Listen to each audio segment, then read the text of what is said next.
বলবো যে বিসিবিকে বা কাউকে যাতে টেস্ট প্লেয়ার বলে তকমাটা না দেয়। ভাঙা ভাঙা কণ্ঠে সাদমান ইসলাম জানাচ্ছিলেন বিপিএলে খেলতে না পারার আক্ষেপের কথা। সাদমানের উচ্চারিত প্রতিটি শব্দে ভেসে আসছিল আক্ষেপের সুর। তীব্র অভিমান শেষমেশ বলেই দিলেন বিসিবি যেন আর কোনো ক্রিকেটারকে টেস্ট ব্যাটার টিক না দেয়।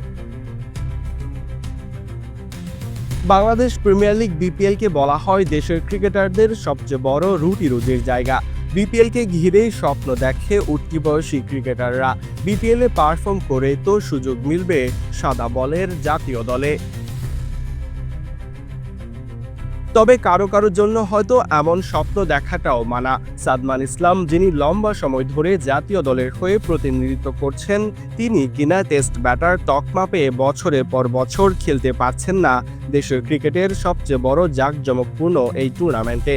সাদমানের সতীর্থ কিংবা জুনিয়র সিনিয়ররা যখন বিপিএলে মাঠ মাথাবেন, ঠিক তখন সাদমান একরাশ হতাশা নিয়ে বসে থাকবেন টিভির সামনে। প্রতি বছরই বিপিএল এগিয়ে আসলে এমন এক অস্বস্তিকর সিচুয়েশনে পড়তে হয় এই ওপেনারকে। তবে এবারের দল না পাওয়াটা বোধহয় একটু বেশি কষ্টকর সাদমানের জন্য, কারণ এবার যে পারফর্ম করেও তিনি থেকে গেলেন উপেক্ষিত। গত এনসিএল টি-20 টুর্নামেন্টে যে দুটি সেঞ্চুরি এসেছিল তার একটি করেছিলেন সাদমান ইসলাম। ৬১ বলে ১৭ রানের ইনিংস খেলে সাদমান প্রমাণ দিয়েছিলেন তিনি ছোট ফরম্যাটটাও খেলতে জানেন। ১৫১ স্ট্রাইক রেটে ৬ ম্যাচে ১৯২ রান অন্তত সাদমানের পক্ষেই কথা বলে। তবুও কোনো ফ্র্যাঞ্চাইজি দল এবারের বিপিএলে তাকে দলে নেওয়ার সাহস করেনি। যদি আমাকে মনে করতো আমি খেলার যোগ্য, তাহলে তো অবশ্যই আমাকে ড্রাফটে নিত।